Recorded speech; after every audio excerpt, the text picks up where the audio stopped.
News చూస్తున్నాం. నిమిషప్రియ ఉరి శిక్షకి count down మొదలైంది. ఇక కేవలం కొన్ని గంటలు మాత్రం మిగిలి ఉంది. ఈరోజు ఆల్రెడీ 15వ తేదీని వార్త చెప్పే సమయానికి సుమారుగా సగం రోజు కూడా అయిపోయింది. ఇంకా కొన్ని గంటలు మిగిలి ఉంది.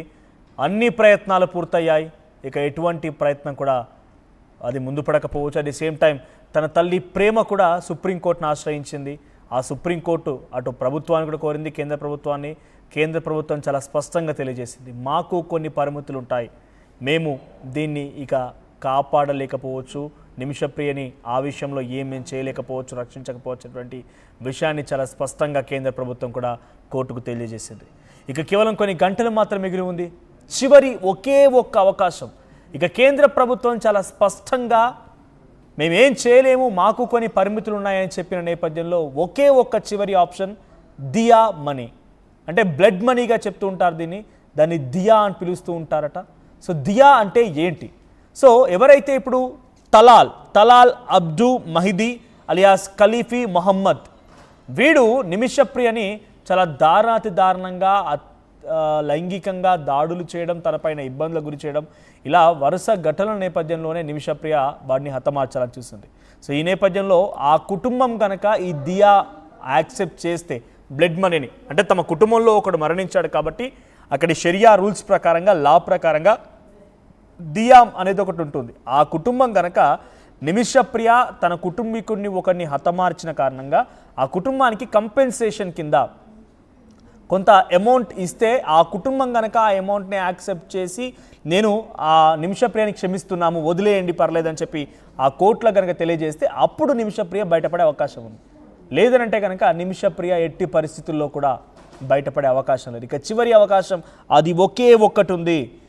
తన తరపున వాదించేటువంటి హ్యూమన్ రైట్స్ యాక్టివిస్ట్ శామ్యూల్ కూడా ఈ విషయాన్ని చాలా లోతుగా పరిశీలిస్తూ ఆ కుటుంబంతో ఇప్పటికే చర్చలు కూడా జరుపుతున్నట్టు తెలుస్తోంది. చివరి కొన్ని గంటలే మిగిలి ఉన్నాయి.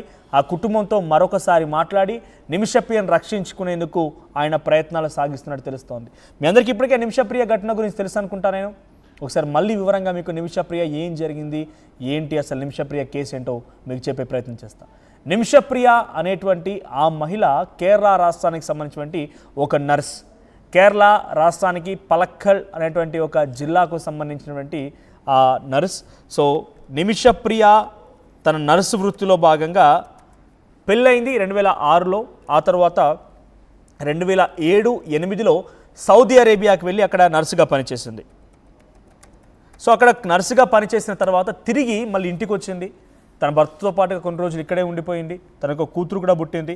పలక్కడ్ డిస్టిక్లో కేరళలో మళ్ళీ వచ్చింది. తన కూతురుతో పాటుగా ఇక్కడే కొన్ని రోజుల పాటుగా ఉంది. కూతురు పెద్ద అయిన తర్వాత 1-2 ఏళ్లలోనే మళ్ళీ కూతురు కొంత పుట్టి ఒక ఏడాది కాలంలోనే మళ్ళీ కూతురుని భర్త దగ్గర వదిలేసి మళ్ళీ తిరిగి సౌదీ కాకుండా యెమెన్ వెళ్దామని ఆలోచించింది. బికాజ్ యెమెన్లో కొంత మంచిగా డబ్బులు సంపాదించవచ్చు, తను కుటుంబ పోషణకి కొంత ఈజీగా ఉంటుంది, ఆర్థికంగా ఆర్థిక లాభం పొందొచ్చు. అట్ ది సేమ్ టైం యెమెన్లో కొంత అక్కడ డబుల్ గవర్నెన్స్ ఉంటుంది. ఒకటి ప్రతిఘటించేటువంటి వారి నిరసనకారుల యొక్క ప్రభుత్వం ఒకటైతే, ఒకటి డైరెక్ట్గా ప్రజల చేత ఎన్నుకోబడ్డ ప్రభుత్వం. ఈ రెండు ప్రభుత్వాలు ఉంటూ ఉంటాయి. అక్కడ ఎప్పుడు కూడా ఒక కాన్ఫ్లిక్ట్స్ నడుస్తూనే ఉంటాయి. అక్కడికి వెళ్తే కొంత తన ఆలోచన విధానం ఏంటో కానీ యెమెన్కి అయితే చూస్ చేసుకొని యెమెన్కి వెళ్ళింది. కానీ యెమెన్కి వెళ్ళి యెమెన్లో కొన్ని రోజుల పాటుగా ఉద్యోగం చేసిన తర్వాత తనకి మొహమ్మద్ కాజర్ అనేటువంటి ఒక వ్యక్తి పరిచయం అయ్యాడు. ఆ కాజర్ ఎవరంటే తనతో పాటుగా ఒక అన్నలాగా, ఒక సోదరులాగా తనతో పాటుగా ఎప్పటికీ వెంటుండే వ్యక్తి. ఆ తర్వాత ఆయన ద్వారా మనం ఒక క్లినిక్ స్టార్ట్ చేద్దామని ఒక ఆలోచన వచ్చింది. సో ఆ నిమిషప్రియ యెమెన్లోనే ఒక క్లినిక్ స్టార్ట్ చేయాలనుకుంది. కానీ అక్కడ యెమెన్ రూల్స్ ప్రకారంగా అక్కడ క్లినిక్ ప్రారంభించాలి, ఏదైనా వ్యాపారం ప్రారంభించాలి అంటే డెఫినెట్గా లోకల్ నేషనలిస్ట్ అయి ఉండాలి, అంటే యెమెన్ జాతీయస్తుడై ఉండాలి. మనకు ఉదాహరణకి భారతదేశంలో ఎవరైనా పెట్టుబడులు పెట్టాలి అంటే భారతీయుల నిబంధన ఎలా అయితే ఉండాలి అనుకుంటామో ఆ రకంగా యెమెన్లో పక్కగా స్ట్రిక్ట్గా అమలు చేస్తారు. సో భారతదేశంలో మనకు అటువంటి స్ట్రిక్ట్ రూల్స్ లేకపోవచ్చు, కానీ యెమెన్లో అటువంటి స్ట్రిక్ట్ రూల్స్ ఉన్నాయి. యెమెన్లో పెట్టుబడులు పెట్టి అక్కడ ఉద్యోగాలు లేకపోతే అక్కడ ఇటువంటి క్లినిక్స్ ఓపెన్ చేయాలనుకునే వాళ్ళు అక్కడ యెమెన్ నేషనలిస్ట్ అయి ఉండాలి. అందులో భాగంగా నిమిషప్రియకి తలాల్ అనే ఒక వ్యక్తితో, ఖలీఫా మొహమ్మద్ అలియాస్ తలా మహదీ అనేటువంటి ఒక వ్యక్తితో, ఇక్కడ కనిపిస్తున్న చూడండి కింద ఫోటోలో కనిపించేటువంటి ఆ నిమిషప్రియ పక్కనే ఆ బనీన్తో కనిపించేటువంటి ఆ వ్యక్తే ఇక్కడ తన భర్త, నిమిషప్రియ భర్త తను.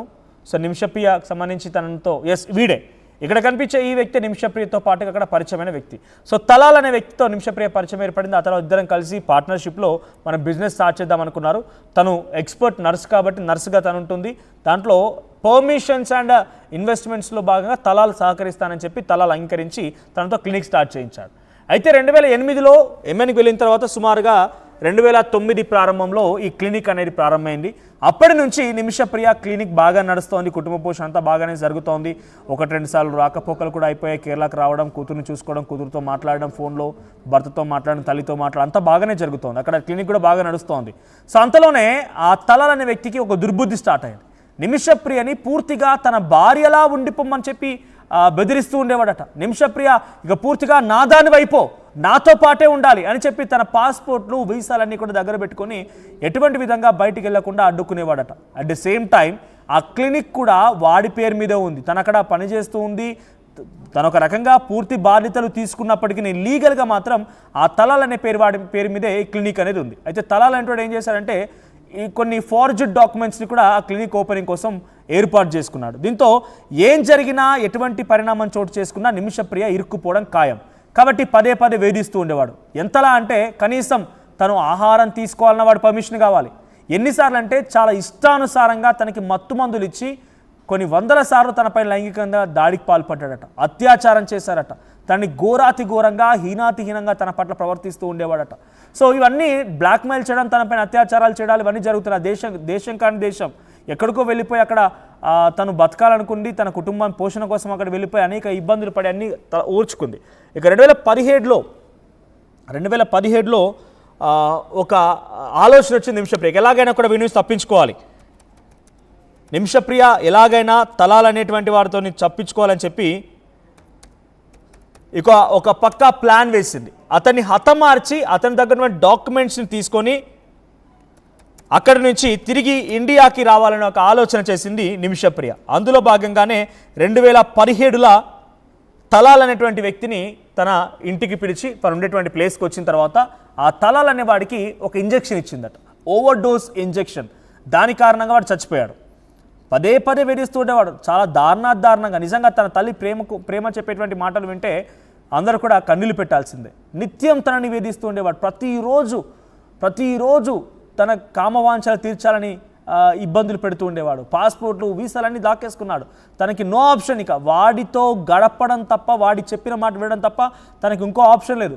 అయితే చనిపోవాలి, లేకపోతే వాడు చెప్పే మాటలు వినాలి. తన కుటుంబం కోసం ఇంతలా కష్టపడిన నిమిషప్రియ ఎలాగైనా వాడిని హతమార్చి తను తిరిగి రావాలనుకుంది. ఆ ప్రయత్నం చేసింది. అంతలోనే ఓవర్ డోస్ ఇంజెక్షన్ని తలాల్కి ఇవ్వడంతో తలాల్ మరణించాడు. తలాల్ మరణం తర్వాత తనని ఒక ట్యాంక్లో నిర్బంధించింది తనకున్నటువంటి అసిస్టెంట్ మొహమ్మద్ కాజర్ సహాయంతో. సో అక్కడ దాచిన తర్వాత కొన్ని రోజుల పాటుగా ఆ కుటుంబం వెతికింది. మహమ్మద్ ఖలీఫా మహమ్మద్ తలాల్ కుటుంబం వెతకసాగింది. నిమిషప్రియ దగ్గర అనుమానంతో